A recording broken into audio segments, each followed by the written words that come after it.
Admitting everyone now. Thank you.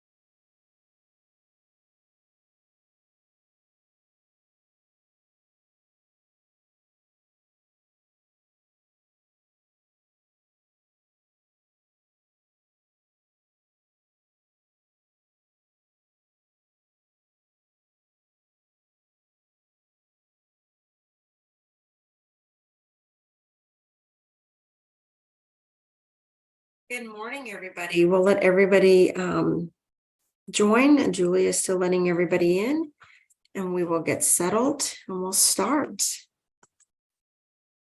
So good to see everybody. It feels like it's been a minute since I have been on a systems improvement team, so it is just nice to see everybody's face and have everybody join.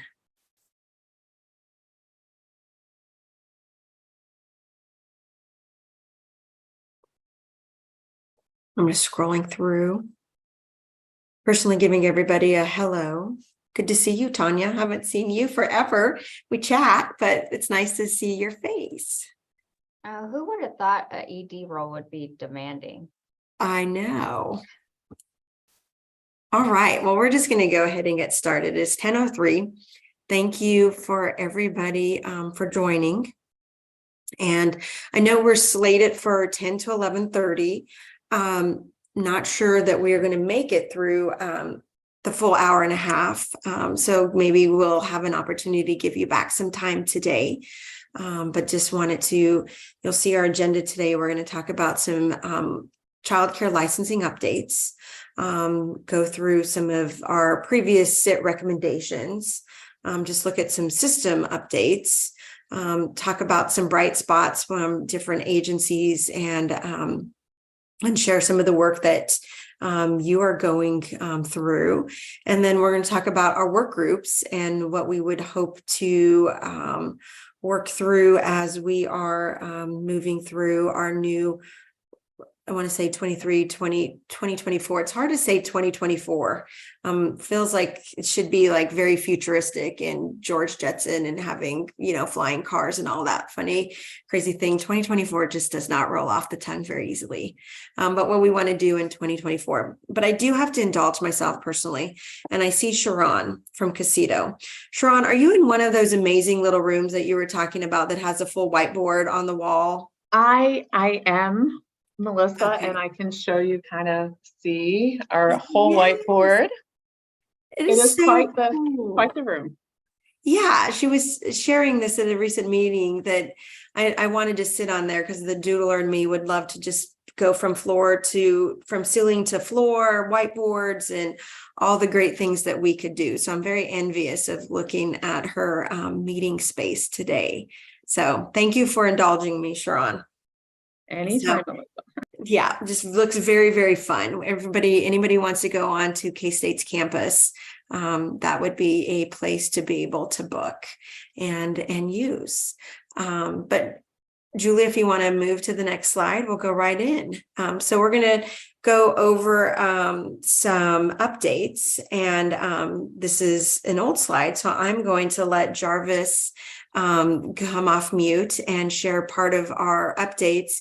What really was how CCL has reorged since the last time we have really fully engaged you, and let Jarvis go over the way that CCL functions moving forward. Good morning, everybody. Hope everybody's doing well. So yeah, it's been a little while since we've been on. It's been a couple months since we did our reorganization. In my time here, being a section director, I quickly realized how big the job was. And also, I tell Melissa this all the time. When I first met her, my first week here, seeing all the systems work she's been doing for years. And so after getting in, learning the position, and getting getting a lot of our positions filled, we felt a good thing to do would be to reorganize. And so from there, what we have done, and I'll let Melissa speak to her part, but what we've done essentially is we have two section directors now with childcare licensing. I am now overseeing like our operations side of things, and then things in mostly in our district office here in Topeka. And then Melissa's going to be overseeing the field services, and then doing the systems work she's done. So, I mean, essentially we're doing the same things we've been doing the past year, but making it more official for title changes and just kind of making that delineation. So for our team here in Topeka, we have two amazing supervisors that have been here one's been here for almost a year, other one's almost 2 years. So what we've done is we reorganized them, and Kimberly Cervantes, who used to oversee our background check team and our program assistants who enter our applications, process our applications. We've moved her from underneath, from out of the background check team, and then she oversees the program assistants and our regional administrators. We're now calling them our processing and monitoring team. So she oversees that team as well as the program assistants. And then also our program consultant who does our program director approvals and our in-service trainings. So she oversees that team. And now we have Don Brown, who is strictly over our background check team. Our background check team has grown a ton over the past few years. I'm sure Melissa can attest to that, from when we kind of started a few years ago, and now where we have to do the comprehensive background checks. It's really expanded. And so we have a team of, we have 4 or 5 full-timers, and then we have a couple of temp staff that we have now just working on strictly background checks. So she oversees that team, Don Brown does, and then our front desk and our help desk. So that's how that changed work there. And it's been really good to, like I said, make the delineation of changes here, and so people really understand who they're direct to. And so we will be putting out some correspondence here so everyone understands who they need to, if they have questions for us, who they need to reach out to. And I'll pass it on to Melissa, and she can explain on her side of things. So. Thank you, Jarvis.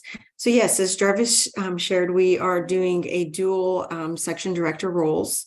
I specifically oversee our field work and our systems, all of our systems work.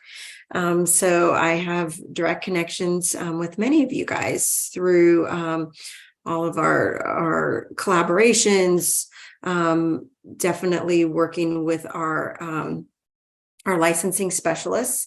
And many of you have, since it's been, again, a minute since we've been on screen together, wanted to share. I recently participated in a conference, and really hit me midterm that we were very limiting in our in the way we were branding our field inspectors, where we were calling them surveyors. They do so much than survey. They are truly the heart of our program. They are the boots on the ground. They are not just conducting inspections, but they are providing support at a community level. They are in coalitions. They are in constant communication with facilities to provide support if they just have questions, if they just need an ear. They are providing orientation. So they are so much more than, again, just the actual inspection process where we survey. So we have rebranded our surveyors to licensing specialists. So as we move forward, really give our team grace, because I do slip up every once in a while and I use the term surveyor, and I'm the one who started this rebranding. So I really have to challenge myself. But I feel really excited about the way that CCL is moving forward. We are, the momentum is definitely there as we embrace a new era within childcare licensing. And I really, again, excited about the changes, the evolution, the momentum, and it will, again, the rebranding of our our surveyors as licensing specialists. So really hope that you guys feel like that, especially the licensing specialists that we have participating today and everybody else, and truly see them as the specialists that they are in communities, as the first point of contact for all questions regarding licensing.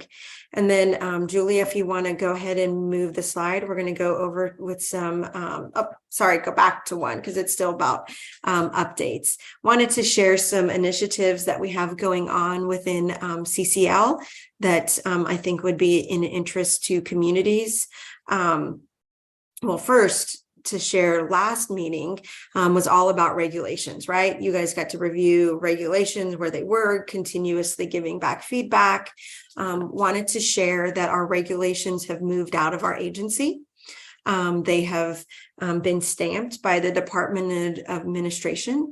Kudos to our A&P team, who really were and I know you guys all got to meet Allison and Lucas through some of this process, who really made sure that we had an amazing product with, I want to say, just a few it's like 194 pages edits from the editor at the Department of Administration. So again, huge shout out to Allison and Lucas for making sure we had a really nice package that had very little questions and comments back. I am not the grammar police, so I don't know when to use a comma or when it shouldn't be there. And Allison Lucas, just made sure when you should use a shall versus, will, all that great stuff. So now the regulations sit at the Attorney General's office. And so they will continue to move through the promulgation process.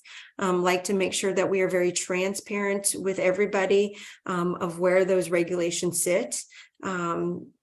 Because once they leave our agency, Kidiichi doesn't have control over them anymore. They go to a different agency, different department, and it's on a different timeline. So just wanting to make sure that you guys know that we are very invested in the promulgation process, in the sense that we as an agency are moving forward, that they're going to be promulgated tomorrow. And we have a huge laundry list, and we are working on our end of what we need to do internally, so that when they do get moving forward, that we are already lockstep with them. So wanted to let you guys know that. I'm sure our group in September shared with you that for the majority of our school age regulations and our DIP, we paused. And we had an amazing summit last Wednesday, and see Dawn McWilliams on screen. She's actually on screen for me right now, and was just appreciative of folks from the Boys and Girls Clubs. We had representatives from the WISE. We had school age programs. So fascinating to listen to the school age program in Manhattan because they're at the zoo. Really fun concept. And if you could, how great would that be that you as a school ager in the summer, you got to go to the zoo every day for your school age program. But we rebranded also on the recommendation of our school age programs to really look and challenges to out of school time. Because that's really where they're being served, right? Out of school time. And really rebranding our school age programs.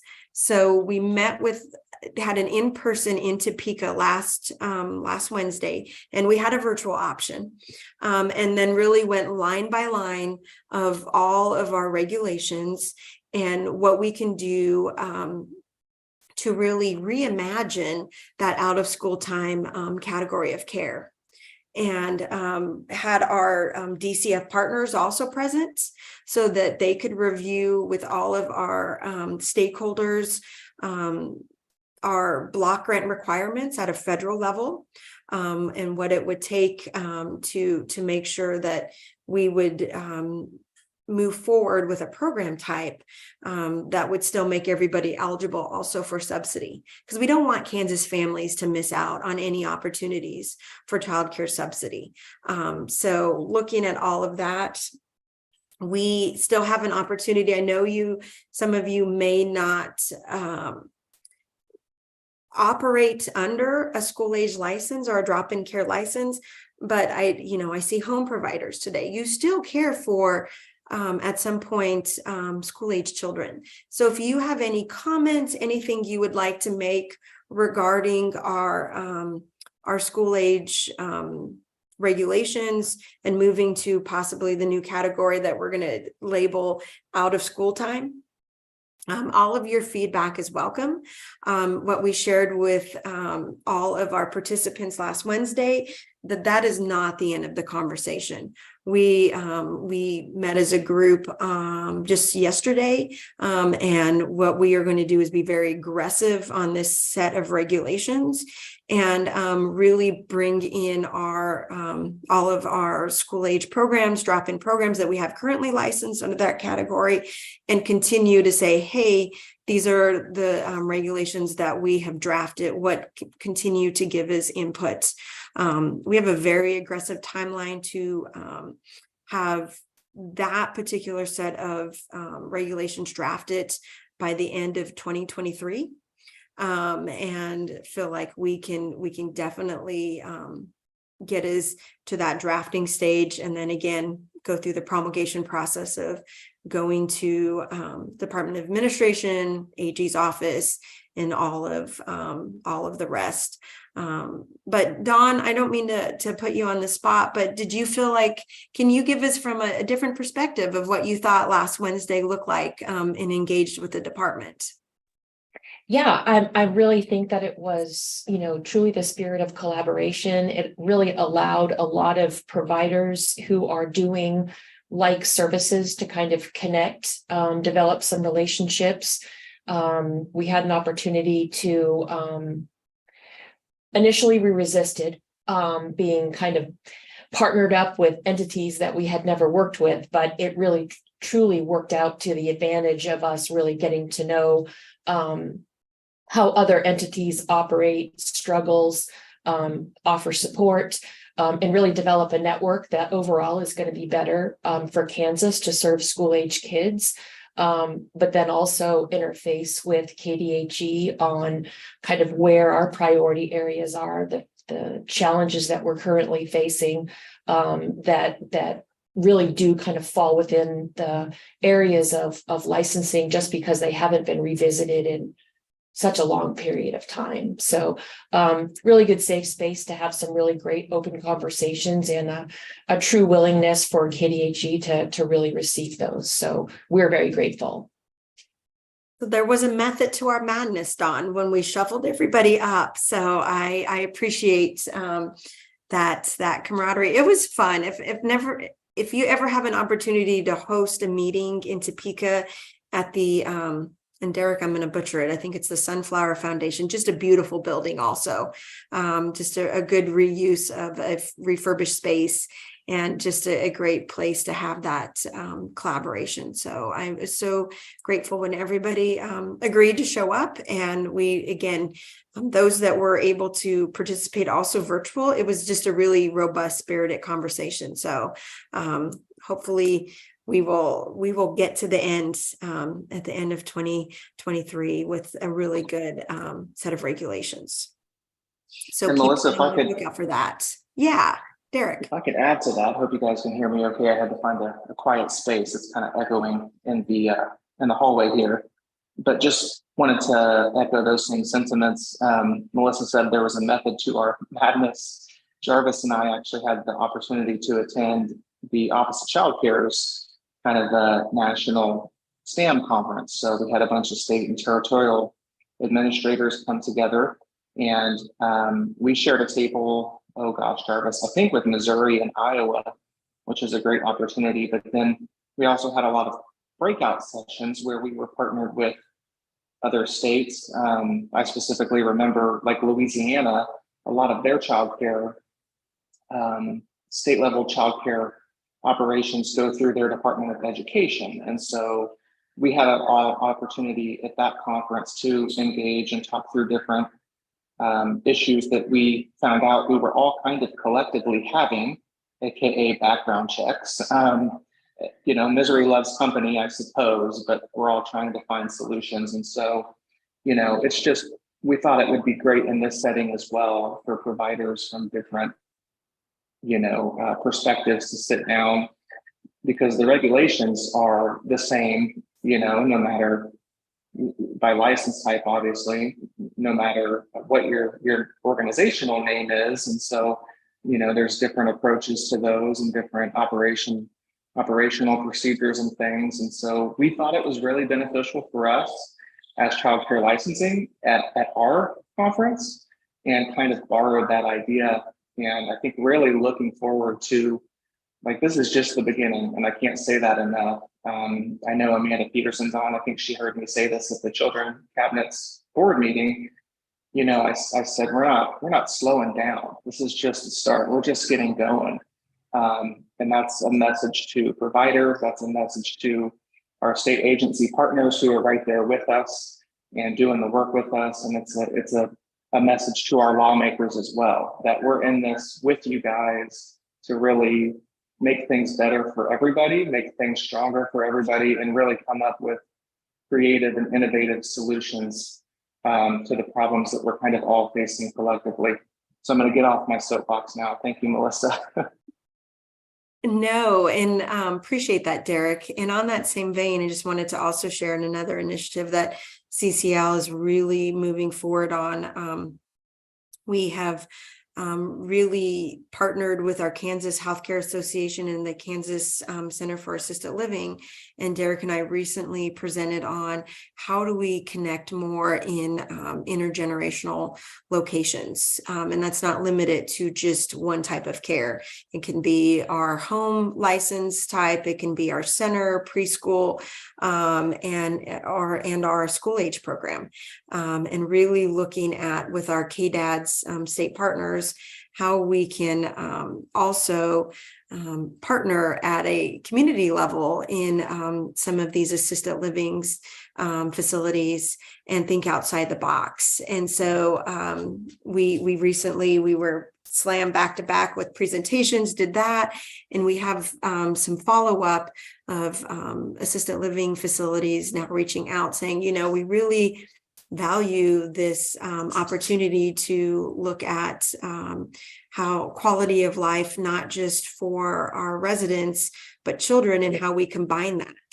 And so that is definitely an initiative that is, it's not a new model to us, but it's a limited model across the state, meaning that we just don't have a lot of facilities that have partnered with that.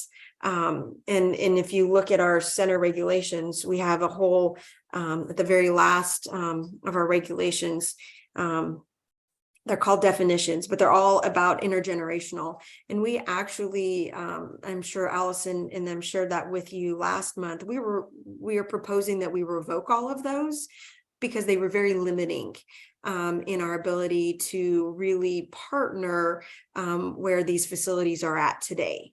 And so we didn't want to be limiting. We didn't want to be a barrier. And so those will actually, and they just don't align with what we see today. Propose that those be revoked. And we really have a good model, and super excited that I'm getting emails saying, hey, Melissa, you offered a free consultation. Can you meet with me so we can talk, so that I can connect with my licensing specialist? And so that is moving across the state just recently this fall. Again, not a new model, but one we're really trying to let people rethink. And we're going to be meeting with our licensing specialists also this fall to have a facility perspective and really where they can support facilities. And again, what my takeaway is we so focus on, everybody's here today because we talk about early childhood. We value early childhood. But the perspective of the long-term care community is, how do we value our residents, and what a great marriage that is between between the two. So you'll probably be hearing us talk a lot about that moving forward, just because I think it is such a really neat initiative. And then one thing that Jarvis did not, that he didn't like blow his own horn with his operations team, I wanted to share is our electronic waiver. If you have facilities who are struggling with our background check process, please note that we have an electronic waiver and we are using it, and it is really sped up the time. You you're still responsible for taking your either your print or your live scan fingerprint, or your actual ink print or live scan. But the waiver has been a way to get everybody into the system a little bit sooner. And it really helps that that additional process. So as facilities continue to use that, Jarvis said our background check team has just grown by leaps and bounds. And next year, is our beginning of our 5-year requirement, is all states are going through this because it was a federal requirement. It'll be year 1 of having to do everybody who had their fingerprints, and now their 5-year is up. So CCL will not just have our regular work. We anticipate we have 10,000 affiliates in addition to our new, our new onboarding that we always have to do. But we have 10,000 affiliates in our system that will have to be fingerprinted next year. So that's a big systems initiative that we are also taking on. Hey, Melissa, I had one more thing I wanted to throw out there for everyone. Yeah. Here in the office, at our Curtis State Office building, our floor, we are getting new carpet at the beginning of November. And so we are preparing, everyone is going to have to move out of our suite and either work from home or work from conference rooms. So I want to throw that out to everyone. We're going to be we've got to move everything. We've got to move all of the equipment. We got to take everything out of our offices. Just everything has to come out of our offices. So during that time, we're going to be transitioning. So hopefully 2 to 3 weeks, we hope to be back in here. Don't want to put a time limit on it, but just wanted to throw that out there. We're going to have to work with IT for phone calls and things like that, getting that transferred over and figuring out how all that's going to work. So just wanted to throw that out there so everyone bear with us while we go through that transition. So if there's issues you're having, trying to get through for phone calls or what have you, continue to try to keep calling or try to get answers from others. If you're not able to get through, just know we're kind of going through this transition right now and get this carpet installed. So Who knew, Jarvis? Just to get new carpet. It is a transition. Okay, so thinking about all of those high level initiatives that CCL is undergoing, we're going to talk about some of the recommendations that we had from 2023, and that we had to naturally pause on as we really embarked on our regulation review process. And some of these, as we promulgating new regulations, some of these were natural pauses because you don't want to get ahead of the new regulations as we don't know what those will look like as we go through the whole process, and making sure that we don't duplicate work. So in 2021, we had 14 recommendations. In 2023, we had 3 recommendations. And so just going over some of the things that we did in 2021, just some of the landmark pieces. We had the provider toolkits, and really looking at, that's now live on our website. We had the media campaign, which Derek had shared some notes internally. Yeah, I was going to say, Derek, do you want to share about what we got with that media campaign? I do. I actually had it pulled up, and of course I exited out, but give me just a moment here. I'm scrolling up, and I think, maybe we'll try to get this into, I think it's sent a report back, and let me look through that a little closer and see if it's something we can send out to you guys just for review. But some of the preliminary notes that we got back, again, this was a 3-month media campaign focused on several different media avenues. And so we had radio, we had a little bit of television, I believe. We had social media was a huge focus, everything from Facebook, Instagram, Twitter or X, and then Snapchat as well. And I think there were some maybe digital banners as well. I have to go back and look specifically, but of course we used state vendor. We use Dash Media, and they're really the experts in terms of how we capture impressions. That's how things are measured in that world. And so they were able to tailor what we needed in different sections of the state, depending on demographics, depending on radio reach, that sort of thing, popularity, basically how folks digest their media of choice. But what we got back was that we over-delivered impressions by 188%, and we actually received almost $7,300 in free radio ads. And so really successful campaign, and I think something we're going to look to build on. I know DCF has their concurrent campaign going. And so I, of course, would like to see how we can collaborate with them to grow that campaign, and even using, are there ways that we can use what the media that's been developed, at the recommendation of you all, of the CIT team, to see if they can work some of our stuff into their campaign. Of course, their campaign is more focused on building up providers that accept subsidy, but we want to just in general spread the importance of licensed childcare and why being licensed is so important and why it matters for our communities. And so I think it was really successful. It was, a short time frame with the I don't want to say funding constraints, because it can be pricey, but just media in general is pricey.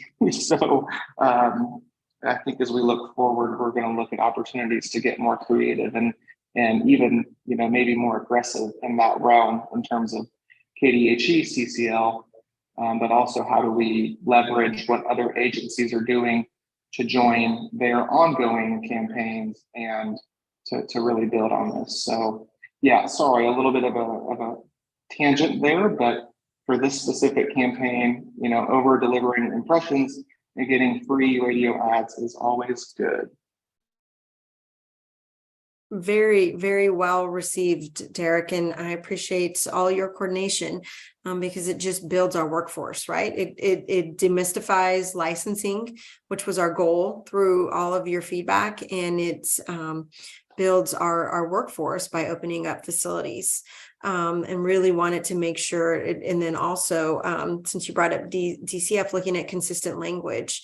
I know Bethany's on today. DCF has launched their child licensing website, and we work in partnership and coordination to make sure that we use common language. That was definitely a recommendation from CIT, and goes back and forth between the two agencies to make sure that we continue on that same vein of when we are engaging the regulated community, that whether they're on, circling back to everybody's website, that we use common language. So really appreciate the CIT team for providing those recommendations.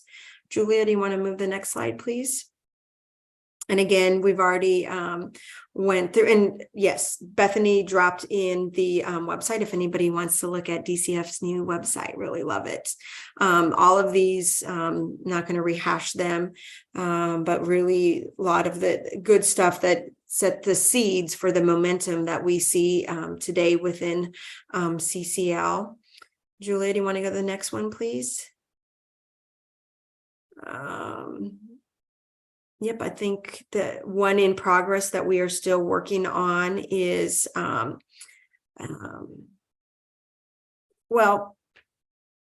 think the one in progress is create and fund a network of early childhood trainers who can offer CPR and first aid. That's something you guys will, as we work through our initiatives next year, really discuss.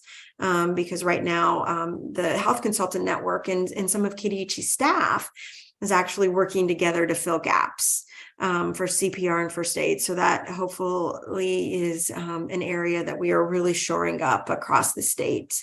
So that'll be an initiative that we need to see where we want to move forward with that.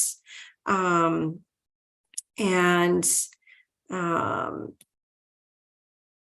then one is to invest in full licensing surveyor capacity, fully fund the necessary staff, supplies, and resources to meet childcare licensing needs.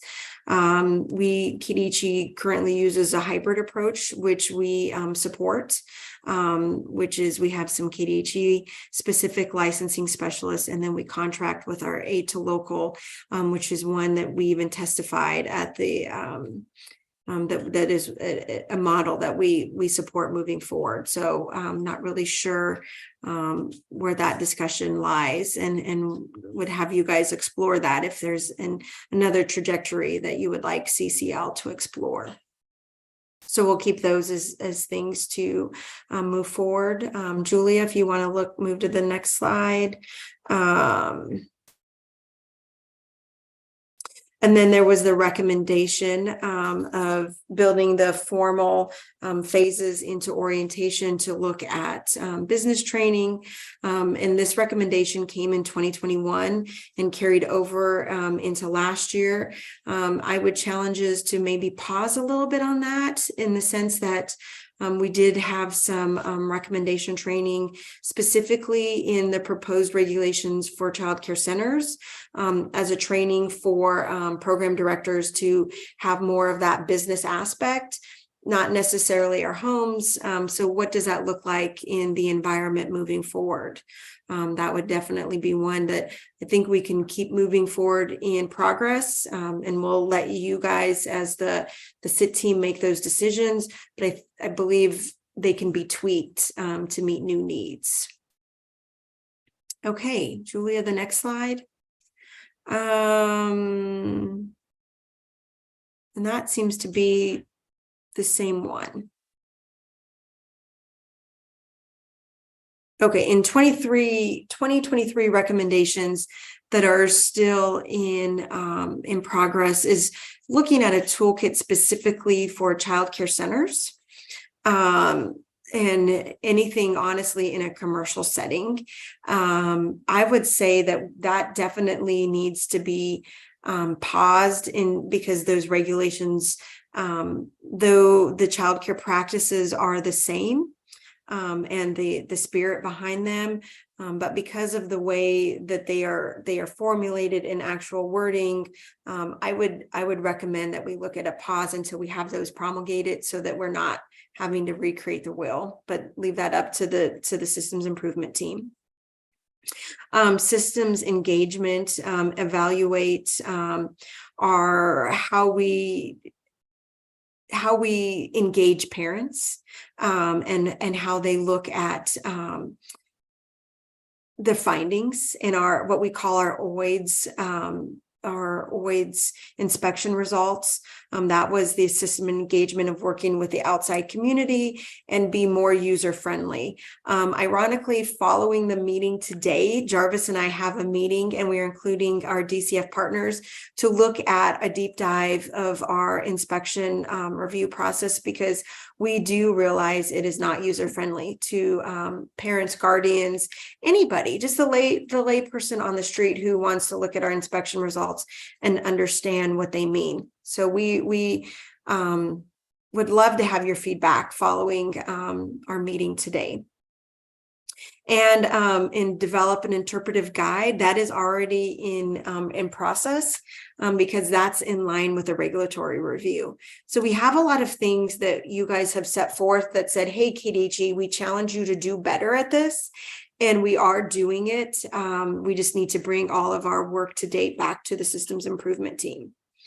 Next slide, please.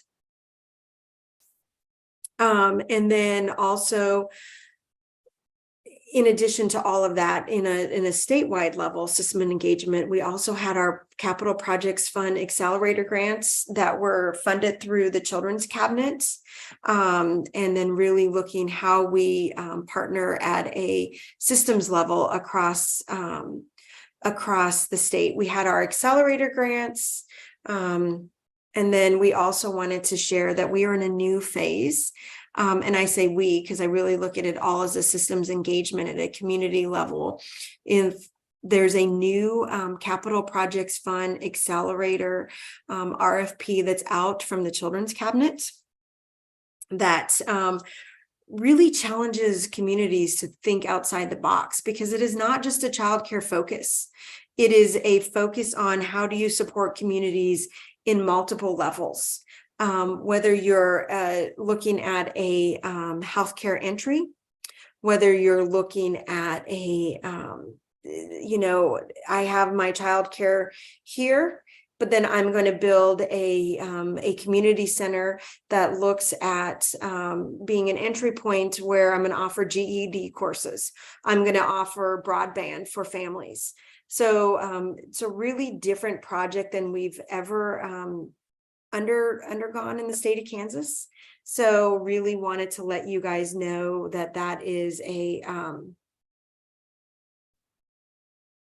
another project that CCL is working hand in hand, because none of these projects move forward without the support of a licensing specialist. Like, you have to show that you have moved as a community, that you are engaging, licensing at the local level, not just working independently. So if you are a member of any of these communities that are looking at these capital projects, and you have not reached out to your licensing specialist to be a part of that board, or to CCL to even understand who is my licensing specialist, please reach out. But wanted to let everybody know that those are also major projects running through the state. Julia, if you want to move to the next slide. Okay, so really wanted to give you guys a very high overview of what's going on in the child care licensing system, because it is an ecosystem, right? Across the state, and what we've accomplished, what we've paused on in 2023, high level things that are going on, that we are aware of, that we are a part of. But because it's a huge ecosystem, really wanted to take a time to reach out to you guys and have you guys share what's going on in your world, beyond just what we are. And I'm going to start by just calling on somebody, and I'd like Sharon to share what is going on at Casito in regards to their system with the career pathway, and with the and them looking at some commonalities across the state in training that we've all been a part of at the table. So Sharon, if you wouldn't mind kicking us off and kind of giving everybody a high overview of what's going on in Casito's world. Well, as part of the Workforce Development Advisory Group that comes out of our work, we are looking at common trainer and training approval processes, which we've just gotten started with 2 groups. We're also looking at common TA processes. So it's kind of an exciting time, like Derek had said, of seeing the system move together and look at the commonalities and how do we get things to move along the same lines. As far as career pathways, we're getting ready to launch our comprehensive workforce study, which will be a study on launch to child care, early care, and education professionals that have been in the field either within the last 5 years. So they've either left the field within the last 5 years or currently are in the field, to gain more perspective on their professional growth and development, what has kept them in the field, what has created barriers for them for professional development and growth. And if they've left the field, why have they left the field? what factors made them leave the field. It also has some questions to do with their satisfaction of being in the field,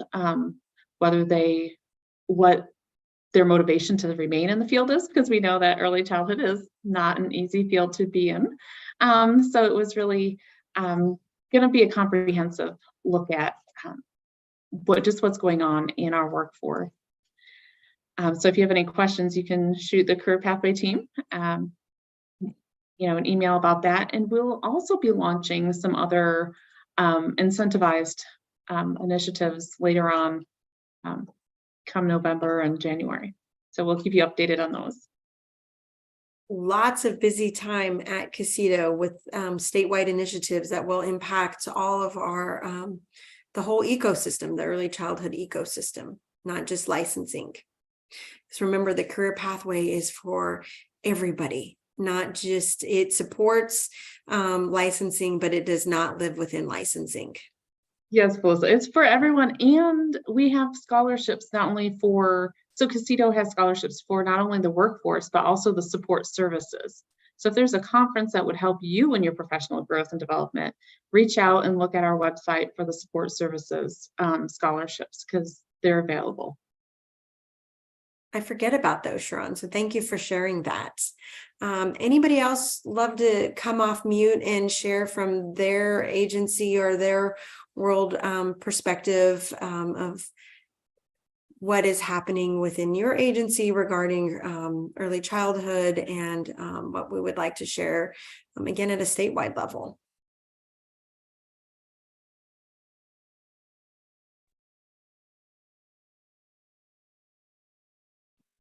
So Melissa, this is Emily Barnes from Olathe.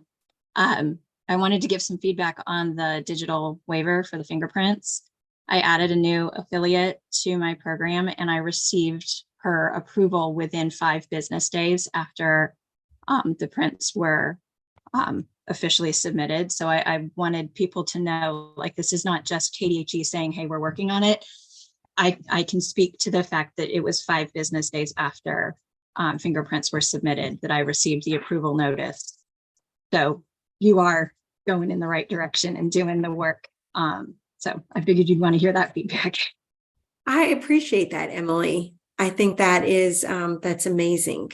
But yeah, we are putting really processes in place to get the system moving quicker. So I appreciate all that feedback. That is really positive to hear. Any other bright spots anybody would like to share? Hey everybody, this is Amanda Peterson at the Kansas State Department of Education. One piece that I am so excited about, our Kansas Early Learning Standards have been going through a process for the last 1.5 years or so to have people take a look at them and consider how they can be as easy to use as possible and really as streamlined and useful as possible. We are one step closer to having those ready to be approved by the State Board of Education and the Kansas Children's Cabinet and Trust Fund, and they're now available on our website. I'll drop that in the chat in just a minute, but there's a feedback form where people can share any additional feedback. We've had a really big comprehensive group who has been working on these to date, and we so appreciate all of their work, but we know that these are standards that a wide array of people in the state of Kansas have a real stake in. And so we want everybody to have the chance to be able to take a look and share. And then we're also hosting a public feedback Zoom on October 30th from 4 to 5 p.m. So we are excited for this next step in the process. I will say the version that's posted on our website yet is not yet the draft designed version from our communications team. You should get really excited. I've seen an early version and they are going to be a real update from the 2013 version. So there are a lot of things to be excited about in these, but I think that one nice bonus is that they're also going to look really pretty when they're done. So I will go ahead and drop that in the chat. Thank you, Amanda. I look forward to that. And then on that same side note, in Kansas, there's also a core competency, early childhood core competency group working through, and hopefully when they get some drafted core competencies are drafted in a way. I would like to invite Lynn Logan and her group on to share where we are in that landscape too. So thank you, Amanda. I think I saw somebody else come off a mute, but Bethany, did you come off a mute and had something you wanted to share? Yes. Yeah, I got just a couple of things. One, I know you mentioned the website. I wanted to just reiterate that it's our CCDF consumer education website. So it's childcare licensing, but a lot of other components of childcare. It's for families, providers, communities, and also we have a page for employers who are interested in investing in childcare for their employees. So there's a lot of different information on the website that spans many different sectors. And the idea is that we provide some information, some like just very base level general information, and then provide the links and resources for those audiences to be able to go to the different places like, KDHE for childcare licensing to find the more detailed information. One other thing that DCF has going on I wanted to mention is December 1st, we are changing our DCF provider reimbursement rates for our DCF enrolled population. And so we are not only, I think, raising the rates, but we are also changing how providers are allowed to charge their clients. So previously we had it capped where they could not charge DCF clients more than their private pay, and we have removed that, and now they are able to charge DCF clients more. But we've made it in such a way that that's not penalizing our families at all. Like we're going to eat that difference at DCF so that the families don't end up paying more, but the providers actually get more money on their side. So that's a change that's going into effect on December 1st. So just want to mention that. Bethany, do you have new like brochures or anything that you would want us for families to take advantage of those subsidy changes, or do you have anything that discusses that to be able to share, or they would just follow their normal, like the normal handouts the ones that are already in the system? Yeah, I don't think we really have anything new. I just got one handout updated with our current benefit levels, and we had a sentence in there, and then we took that out because it no longer applied. But for families, they really shouldn't see much of a difference in what they do. They're going to follow the same processes, same application. They're going to pay their providers with their benefits the same way. So it really shouldn't be something that is really a big change for our families. It's more going to be something that our DCF enrolled providers see on their side. Perfect. Thank you. Yeah. And if you haven't, go visit her website. Bethany put hours of work and commitment into her website. So I think it's like giving birth to a child when you see it. It's all a lot of love and commitments. Anybody else they would like to share any bright spots?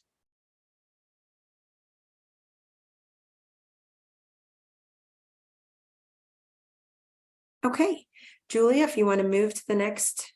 Okay, so what we have planned on doing is we will be soliciting, sending out a survey to you guys and soliciting feedback of, are these still the correct work groups? Because we're going to move into work groups to really start, because that's when the real magic happens, is when you guys get into work groups and you got focused on, these are areas that we can see more momentum in childcare licensing, or these are areas that really just need some gentle tweaking, or let's celebrate areas that are great too, and these really need to be highlighted. So what we are going to do is we've traditionally had 4 different work groups. But given the work, the momentum that's currently within childcare licensing right now, we don't know if we have them correct. And do we have the correct baskets that you guys all want to work within? So we are going to send out a survey. We're going to give some feedback, like these are what we envision, but really it's the work of the systems improvement team that moves CCL forward. So what we would love to do is get your feedback. Do we have it right? Are we missing something? No, you really are coming and participating because you would like to have work in this particular area. And one of those, I saw Christy Shun from the SIDS network. We had a recent internal conversation of what we can do better with safe sleep practices, because we are seeing a continued pattern of safe sleep practices that we would like to address at a systems and a program level. So those are initiatives that I really would love for you guys to think outside the box on, that, from your selfish lens. And let's be selfish. You come to the table because you have some expertise of what you bring to the systems improvement team and help us in those areas. So again, we are going to send out a survey. And then I imagine in November, we are going to start working in those work groups and see if we have the right work groups. And then you provide feedback, guidance, your expertise based off of that work group of challenging Kirichi to have that momentum to move forward. So those are the next 3 sessions. November, December, and January. It's really, again, hard to wrap my brain around that we're going into winter months. So that means soup weather. So I'm really excited about that. But again, next one will be the evening so that we can have more home providers and joining us and any of our center-based facilities, just all of our facilities, so that they're not having to manage their facilities and that at the same time. So please note that will be in the evening, but be looking forward from that survey, because that'll either, more than likely, that will come from somebody from Clayton or Julia, so that we can start getting those that feedback.